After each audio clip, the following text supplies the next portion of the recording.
Hi everybody, Jack Forster, Global Editorial Director for the 1916 Company, and I am here again today with our jewelry editor-at-large, Eleonor and we are here today to talk about a subject which is a little bit controversial, something that's changing certainly the jewelry industry by leaps and bounds, and which is starting to change the way things are done in the watch industry as well, and that subject is? Lab-grown diamonds. Lab-grown diamonds. So, lab-grown diamonds they're an interesting conundrum for those of us who don't really know all that much about the processes and about the difference between lab-grown and natural diamonds. So I thought, if you don't mind, I would start out with a really, really basic, sort of dumb question, which is, what is a diamond, and how does the process of making a lab-grown diamond duplicate it, or does it duplicate it? So to answer quite simple and plain, a diamond is a mineral that is based and made of carbon. That's the pure base. And strangely enough, when you speak about lab-grown diamonds, and we're going to dedicate one whole episode to this, a lot of people have actually never heard of a lab-grown diamond, because in a lot of people's mind, and especially recently, there's been this battle between mine diamond, lab diamond, claiming that lab-grown diamonds are fake diamonds. We're going to get into the details explaining why and how a lab-grown diamond is actually optically, chemically, and physically identical to diamonds. So when was the first lab-grown diamond actually produced? I mean, this is a fairly new thing? So in people's mind, it is a new thing, but the truth is, the first lab-grown diamond was created in 1953 by General Electric. So it is a pure American product, and because it was so new and technology was not as advanced as it is today, and with obviously the De Beers campaign that came in the 80s where a diamond is forever, and then how all the mines and all the sourcing have become pretty much the ultimate asset that you would want to get when it comes to watches or jewelry. It's only in the last maybe 5 or 6 years that the increasing amount of production and delivering lab-grown diamonds and using lab-grown diamonds in our industry has become something quite big and hence controversial. Back in 1954, when General Electric was making the first lab-grown diamonds, the goal there was not necessarily to produce gem-quality stones, correct? It was these were diamonds that were produced for industrial purposes, and they were valued for their hardness and their mechanical properties rather than for their gemstone quality. Exactly, because most of you know that a diamond tip tool is actually used to carve it's the strongest stone that exists, so it's actually really interesting and really useful for many industries, including the medical industry, the aeronautic industry, to use those diamonds. But then again, you cannot create gemstones. I think in the 21st century, there was only one new gemstone that was unfolded, which is called aquapraise, but we'll not get into this. But you cannot reinvent the wheel, so you need to find solution on how to navigate and open a new spectrum of creativity, and lab-grown diamonds, to this extent, is the perfect example. So lab-grown diamonds started out as an industrial product, and then gradually, as the processes were refined, it became possible to make gem-quality diamonds that were suitable for consumers. And were these, I would imagine that these were regarded as a little more than a curiosity at first. They weren't something that really had a big effect on the jewelry market, but that has changed in recent years. It has, because with obviously the reputation of claiming that diamonds have become rarer and rarer and harder to source because the mines are becoming old, and everything that has been pulled out of those mines, they cannot be recreated. But truth is, and paradoxically, a diamond isn't that rare. Now, the quality of the diamond is rare, which is why, and we've talked about it in one of the last videos, we talked about the certification and how the GIA, for example, explains the 4 C's with the cut, the clarity, the carat, and the color. You have the exact same thing when it comes to lab-grown diamonds. And it's interesting because now with the whole sustainability impact, the traceability, and obviously there's been a huge work that has been done when it comes to the origin of diamonds. We heard for a long time about the blood diamonds. We heard about the diamonds that were kind of in shady areas, which is why we had the RJC, which is the Responsible Jewelry Council. We have all sorts of certification. This has helped to kind of clean the market of diamonds. So now it's really hard to say, well, this diamond comes from like a shady country or blood diamond.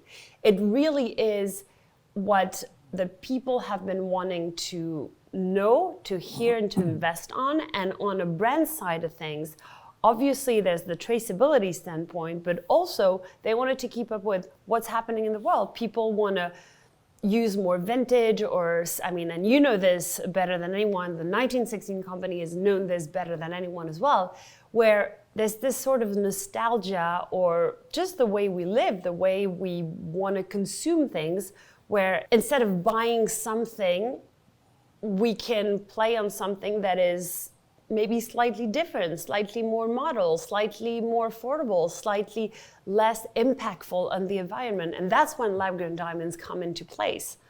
So one of the things that I've heard about as a selling point for lab-grown diamonds, and I don't know the extent to which this is actually true or whether it's uniformly true, is, you know, the problem, the perceived problem with natural diamonds is sourcing them and is making sure that there's a properly audited chain of custody from sustainable mining processes that respect the indigenous communities where the mines are located, all the way up to the consumer. And creating those reliable third-party audit chains, I think, it's been one of the big challenges for the industry, correct? Yeah. So the argument that I've heard, one of the arguments that I've heard for lab-grown diamonds is that you're getting a greener product. You're getting a fundamentally greener product because there's no there's no mining byproducts. There's no carbon footprint from the machinery that's used, for diamond mining. Is that true, or to what extent is it true? It is very debatable, because when I was first receiving press releases on new brands that were coming out with lab-grown diamonds, they were saying exactly this. We're greener, we don't have bloods on our hand, we don't have any kids working in mines to source diamonds, right. We don't use, it's 400 liters of water to extract 1 carat of diamond. Well, we only have solar panels and so on and so forth. Now it's debatable, and I do not have the specific numbers, but we know that on an energy standpoint, because of all these machines who work 24/7 for 3 weeks, it takes about 3 weeks to create a lab-grown diamond. This is also taking up some energy, some heat somewhere on this planet. So sure.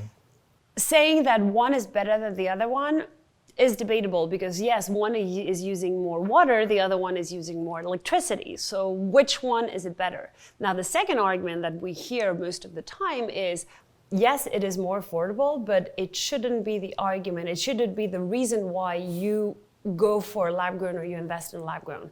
What lab-grown diamonds offer is a range of creativity and a spectrum that can enable you to do things that a mined diamond cannot. And if we jump right into our topic, which is watch and jewelry, but most importantly watches, the exercise that TAG did 2 years ago, introducing the plasma collection, where there were a lot of lab-grown diamonds, this would have never been possible with mined diamonds for obvious reasons. Carat weight, mining, sourcing, cutting, and getting all those diamonds fitting into the dial, the case, et cetera, and that's what people should bear in mind. This opens up a spectrum of things that could never be done before. So how, just as a way of getting some background on the presence of lab-grown diamonds in the watch industry and what they mean, how extensive is the market penetration of lab-grown diamonds in the jewelry industry at this point, and how have consumers reacted, and how has the industry reacted? So the Rappaport, which is the Bible for the diamond and gem industry, has recently published, early January 2025, that in 2024, 52% of engagement rings were set with lab-grown diamonds. 52%? 52%, which means that there's been a huge increase into the consumption of lab-grown diamonds. Wow. Now, I know the exports and the creation and the use of lab-grown diamonds now is being counted in billions of dollars. Mm-hmm. But it really is a standpoint that brands want to make whenever they create their jewelry, whether it's lab-grown, whether it's natural stone, whether it's recycled gold. those are really like a DNA, something that is marked into the communication and the marketing standpoint of a brand. And it's something that they really want from the beginning for a variety of reasons. So it's getting there. And I think in the last, I want to say 2-3 years, the battle in which institutional brands versus the new coming ones who are introducing lab-grown into the market have kind of stopped fighting the fact that they're fake and we're the real ones. They have to learn how to live next to one another the same way that when the digital era and selling and buying stuff online was like, I would never buy a car online. I would never buy a pair of shoes online. Really? Well, it's been proven that now things change, mentalities evolve, and even the end consumer is now willing to get new stuff and learn new things. So here's a question that inevitably comes up, and inevitably comes up pretty quickly when there's a conversation about lab-grown versus natural diamonds. Is it possible to tell the difference between a lab-grown and a natural diamond?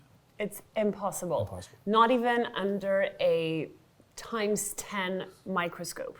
You go to your local jeweler, you even go to any big brands, they will not be able to tell you the difference. And if they do, they're lying to you, because you need a specific machine which has this sort of like scanning thing, which is not easy to find. They're very costly, and not every jeweler can have it in their own workshop or store or whatever because of that very reason. Right. So, and it's something that is a little controversial because, and I generally believe that that's why there was some sort of lobby from the big brands to the newcomers or even to the journalists. I remember wanting to write about lab-grown diamonds before COVID, so that was more than 5 years ago, and I was told not to because simply when a client would come into a store and look straight in the eye to the salesperson, asking if 100% of the diamonds used to pave the diamond, the bend, or whatever, was a mine diamond, the person could simply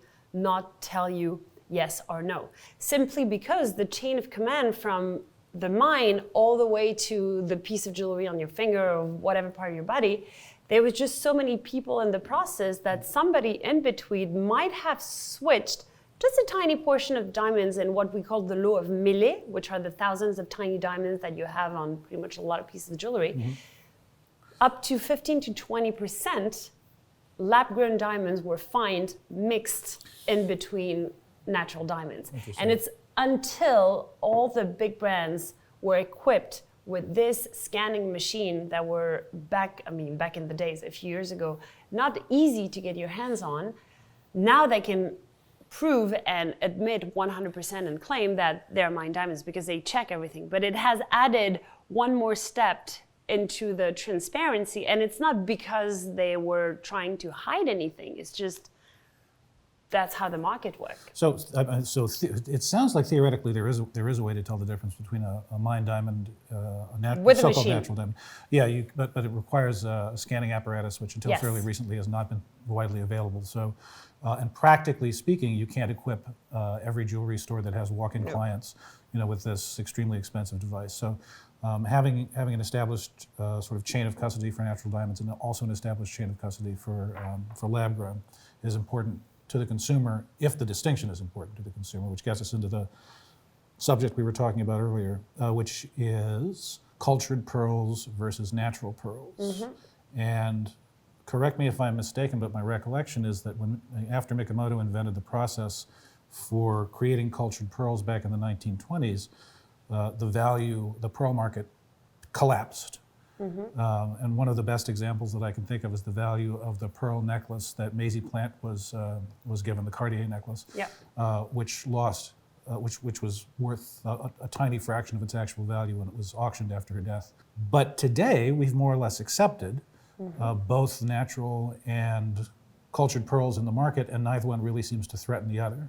Do you think that there's a valid comparison to be drawn between what's happened historically with cultured pearls and what's going to happen in the future with lab-grown diamonds? I think it's 100% true in a sense that a natural pearl is basically, it's pure magic, just like a mine diamond. It's the creation of something that's happening for a pearl underwater, for a diamond under the earth, between heat, pressure, all of this.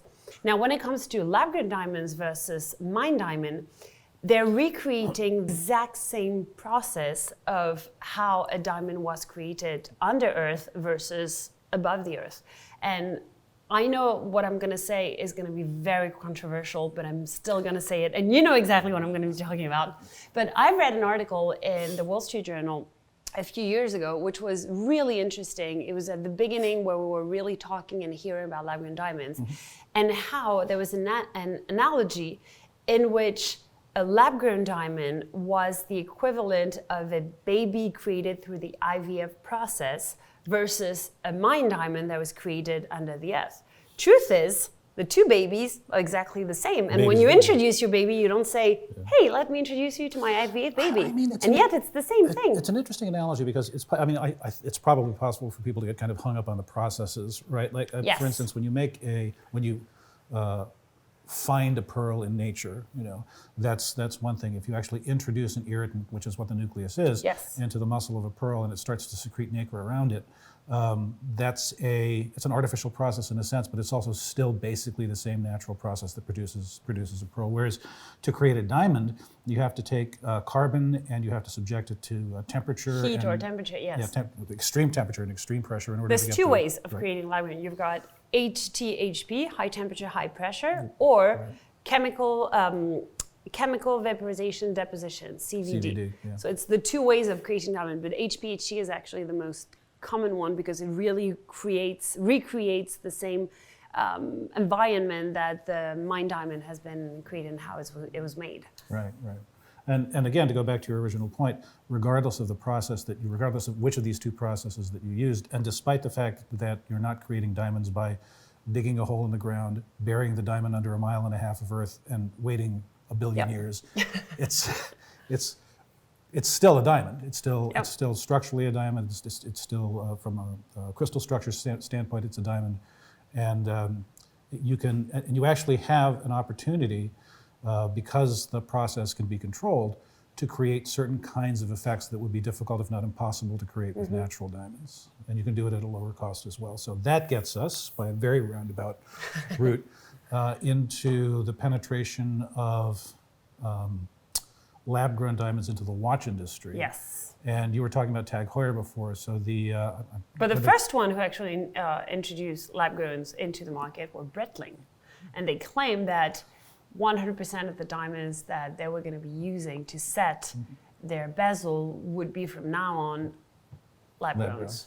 Yes. So, and Breitling has made very, very strong initiatives over the last few years in terms of sustainability. Like, for instance, they drastically reduced the size and the environmental impact of their packaging.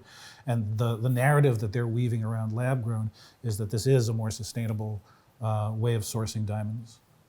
Yeah, exactly. And in my opinion, and especially for the watch industry, because I know it's highly debatable for the jewelry industry, but for the watch industry, when you think about it, the use of diamond, whether it's on a bezel or on a dial or on a bracelet, it's purely aesthetical. Right. Purely it ornamental. doesn't add any investment value into it. You don't invest in a 2, 3, 4, 10 carat gemstone the same way you would invest into a gem set watch. It doesn't hold the same value in terms of, yes, you're getting a package and the watch is actually gem set, right. But it's not like you're investing into a gemstone or a piece of jewelry that holds carat weight, which makes the piece extremely rare, so extremely costly. Right.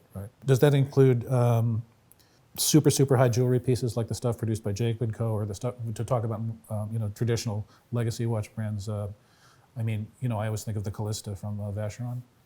Yes, well, also, what you have to take into consideration is the level of craftsmanship and gem setting that is put into it. And right. Obviously, you've got the carat weight, but you were just referring to Jacob.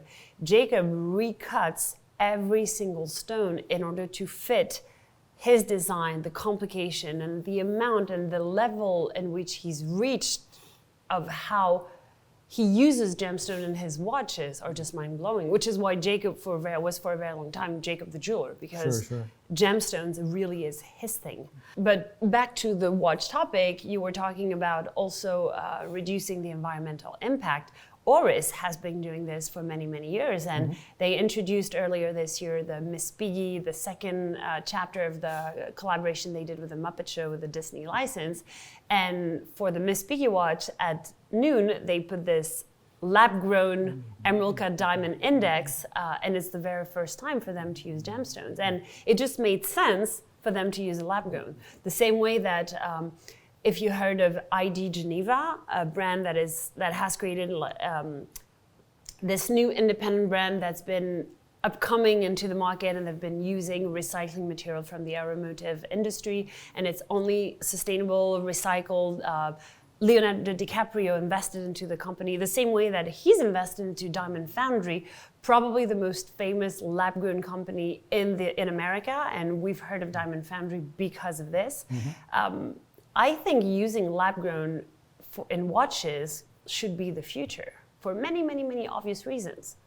Well, I mean, one of the things that I heard at LVMH Watch Week were comments from a lot of different brands about the challenges in making jewel timepieces, high jewelry timepieces, radiant gemstone pieces. There are a lot of challenges involved in sourcing natural material, and this can produce very significant delays in production. And I would imagine one of the advantages with working with lab grown is that you have a predictable rate of production, which means you have a predictable rate of delivery, which means you have more control over basic quality, and you also have more control over the rate at which the final product can be produced. Yes, but one thing to bear in mind that even though lab-grown diamonds are being made in laboratories, you don't know what you're going to be getting. And that's why when people claim those are fake diamonds and you can literally craft and control everything, no, you don't. You're going to discover what's coming out of the machine 3 weeks after the production, and then it needs to be graded in order to know where do we fall in terms of color, in terms of clarity, et cetera, et cetera. So yes, you're partially right in saying that you can control more in terms of production and quality because you can have access to more raw material to work on later on. But each lab grown that comes out isn't necessarily perfect, which is the beauty of, again, so wait a minute, what comes out. This is. I mean, I think the preconception that I think a lot of us have, and I'm saying us for a reason. The preconception that a lot of us have is that with lab-grown diamonds, you're getting a completely consistent product from one batch to the next. Absolutely and you're saying that's not not true. No, that's not true. Because again, you have to bear in mind that you're recreating the exact environment that a mined diamond has when it's being created billion years ago. Right.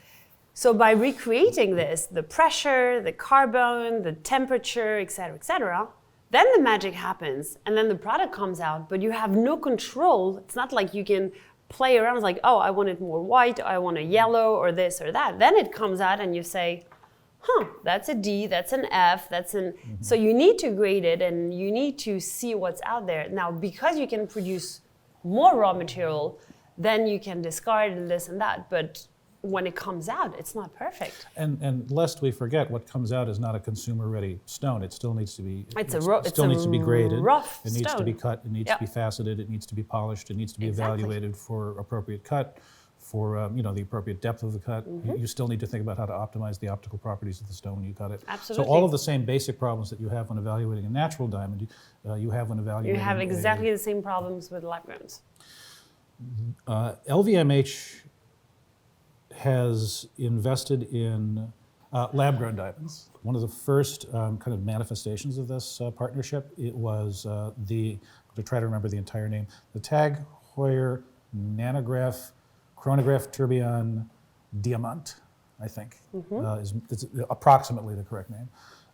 And you look at it, and it's a spectacular looking piece. It certainly doesn't look like most conventional gem set watches. So you have this dial that's made out of a polycrystalline but also single piece. A polycrystalline is a diamond, essentially. Yeah, exactly. And you have a crown that's a single yellow lab-grown diamond. And then the entire watch is ornamented with these beautiful lab-grown diamonds with all sorts of different cuts. And it just you look at it and it looks like a very good science fiction version of what you think of when you think of a gem set watch. It is, and it's the beauty of what I was saying earlier on in our conversation. This opens up a range of creativity that, as you just said, you've never seen it on the market. And it's the beauty of lab-grown diamonds, is that you can do things that you would have never imagined before, just because of the loss of how much loss would you get from a rough diamond and a rough / a natural diamond, a mine diamond for the matter, would take so much money. And from chipping a channel, like, oh, that's X amount. Oh, that's X amount. You would just drive brands and CFOs crazy, which is why now when you have this, you can play on that exercise and you can start do things that you didn't before. I wonder when the first person is going to produce a monocrystalline gem quality diamond watch case and bracelet. Actually, now I've seen, and I'm meeting some people next week who have created wedding bands, which it's one block of diamond.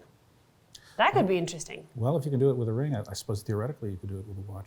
That it's a matter of weight, it's a matter of reflection, it's a matter of all of this. But yeah, it'll be interesting to see what's coming up in the next years. So in your view, the most exciting possibility for the use of lab-grown diamonds in the watch industry is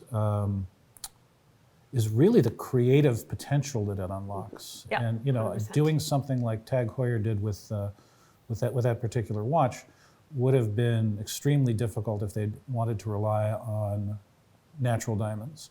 It would have been, impossible. Essentially impossible. There's no impossible, but price-wise, it would have been so hard to sell that it would just be like a museum piece. Like, we've done that exercise, but it would have been quite stupid. I can say this. Yeah.